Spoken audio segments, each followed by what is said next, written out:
Welcome to the Career Refresh Podcast. I'm your host, Jill Griffin.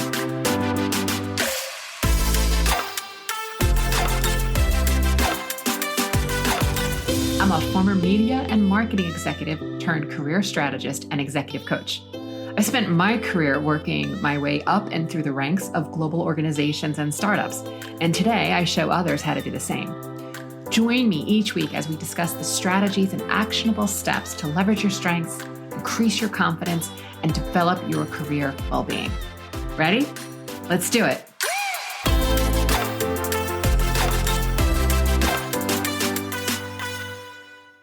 Hello, my friends. How are you?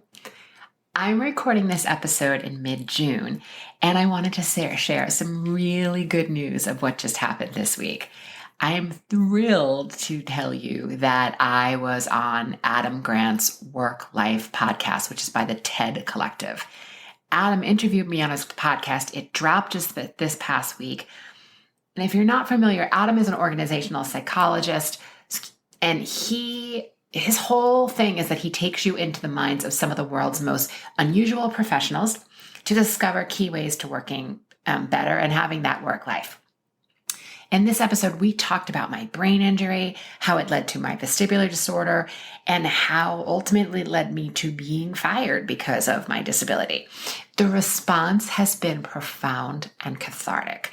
Having so many people reach out and tell me either that they didn't know that I had a disability and I did hide it well, and you listen to the story, you'll understand why at times I did absolutely hide my disability, but having people come forward and really giving them pause and sharing with me that they also had an ableist mindset. And, I've said this before, that I want to revolutionize the workplace. And part of that requires acknowledging that we have to look at diversity, equity, inclusion, and belonging in a broader sense, and making sure that we are also being consciously inclusive so that we create mutual responsibility and a mutual respect for all involved. So I'm going to ask you all to listen to this episode, whether you are disabled, whether you lead teams, whether you're just looking to understand your understanding of people and diversity, equity, inclusion, and belonging initiatives. Please give it a listen. I'm going to put the link in the show notes, and definitely reach out to me. Tell me how you find the episode. It starts with me as the first person account. It goes on to a brilliant researcher who is sharing more data. And then in the end, it wraps up with a small business and how they are also thinking about, diversity, inclusion, and disability and invisible disability in a whole new way. We know that racism, sexism, and ableism exists. And if we don't talk about it, we're not going to be able to change it. So again, give it a listen and tell me what you think. Today's episode, I want to talk about decisions. I've spoken about decisions before, and I've told you how a decision is a committed thought with a committed action. But I want to look at decisions in a little bit of a different way today and really think about the mindset and the values that you have as you go into making decisions. If any of you are familiar with the 12 steps and the traditions of AA, there's an idea that there's the first 3 steps, and they're really summarized as, okay, maybe I can't do this. All right, I think I need help. And I'm going to make a decision to actually get help. And that's the idea of making a decision is the declaration or the intent that sets forth the outcome in motion. So I like to think of decisions in a couple of different buckets, right? First, you have sort of operational decisions. And I like to think of this as, this is the operating system. Whether you're an iOS person or an Android person, this is the operating system of you. It's the governing decisions of how you want to run your life. What are the swim lanes in which you're going to play in? And you really think about your operating decisions by getting clear on your values, your beliefs.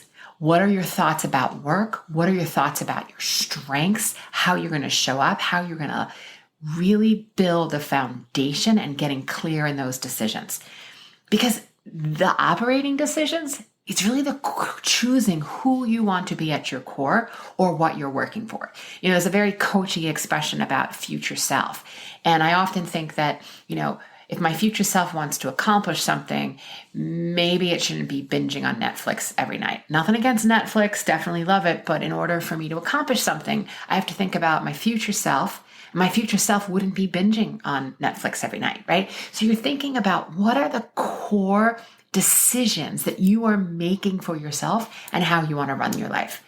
This is one of your non-negotiables. This could be, again, about, the type of hours you're going to work, the companies that you'll work for or not work for, the work that you're going to do.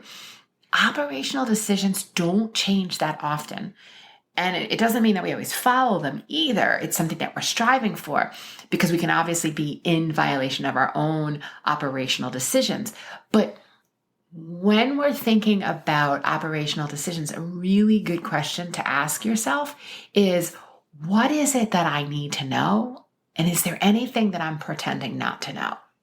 And this really helps us form, how we're letting food in, movement in. What are we thinking about as we're making decisions? And when you're thinking also about how to develop this, the first thing I always say is meditation. Whether you do it walking, whether it's butt and seat, whether you're a transcendental type and you want to make sure that you're practicing twice a day as it recommends, TM movement, getting your thoughts down on paper, really looking at what it is that you're writing, thinking about how does this all impact your energy, and then also thinking about your future, doing visualization, go 5 years out, go 10 years out. And what would that future person tell you today? That's how you want to anchor in your operational decisions. The governing operation for how you're going to rule or govern your life for yourself. And then the next layer of decisions is specific decisions. And these are the ones that we make more in the moment. These are important because these are the ones that we often outsource our thinking because we haven't done our own thought work. These are the ones where we're looking to people around us to tell us how to think.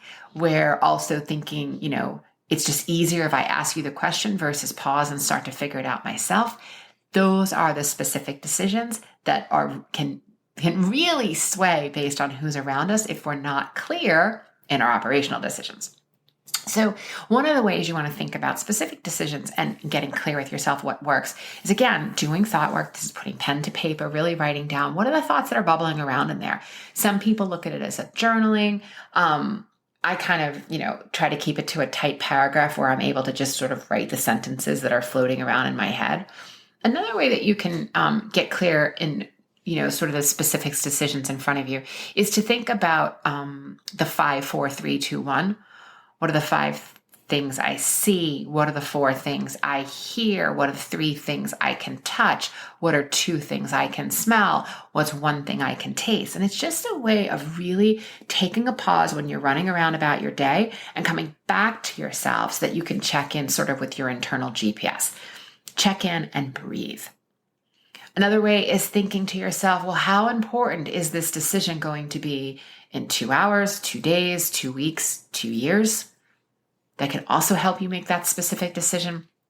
And I find that if you are not a heck yes today, if you're not like, I am all in on this decision, you're probably not going to be a heck yes or a hell yes in 2 months from now.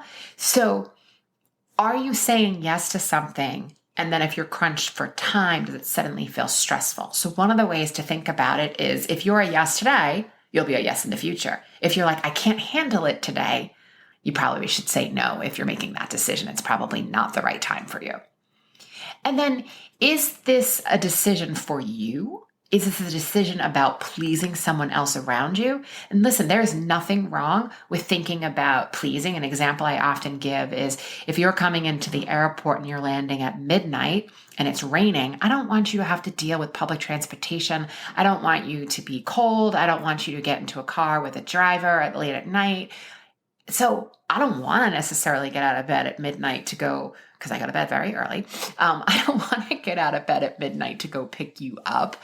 But I want to because I want to see you, I want to enjoy the ride with you, and I want to make sure you're safe, right? So we're not talking about that kind of, I don't really want to do it, but I'm going to do it because it's good for you. We're talking more about that there's something around my career, my job, the decisions I'm making during the day that I don't want to do this, but I'm doing it because of how I think it'll make you feel or how it'll give me an advantage, right? It feels a little manipulative.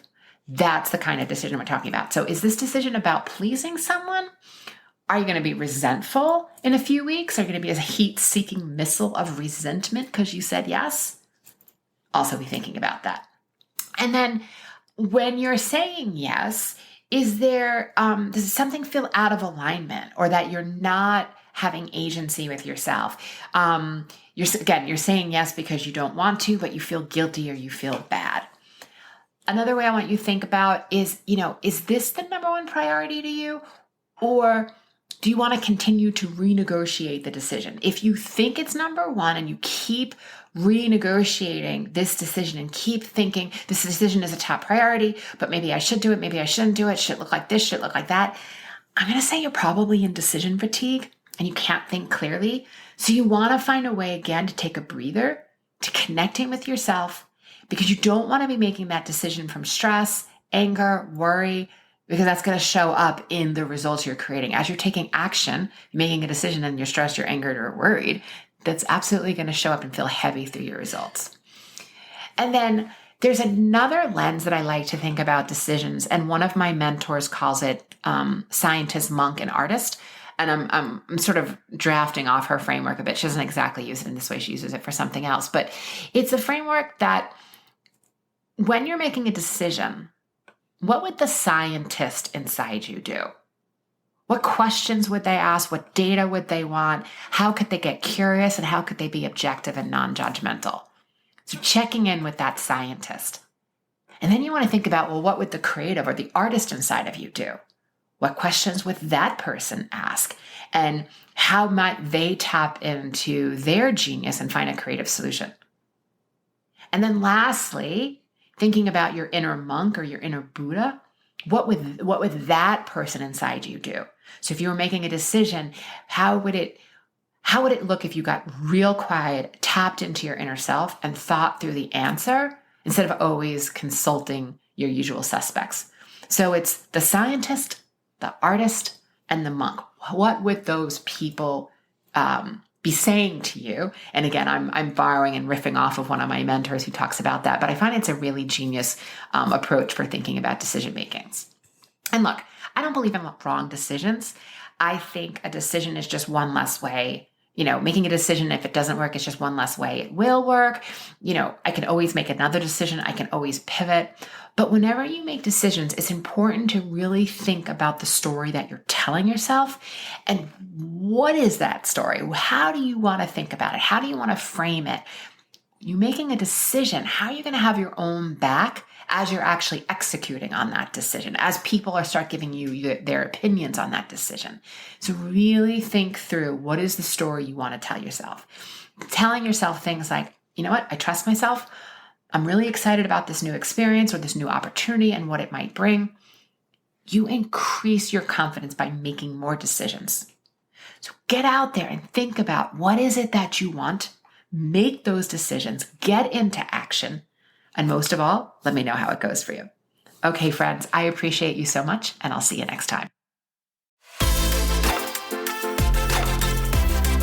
Hey, thanks for listening to the Career Refresh podcast. If you're enjoying this and you want more information, go to my website, jillgriffincoaching.com. There you can find information on how to work with me one-on-one, or my group programs, or even bring me into your workplace.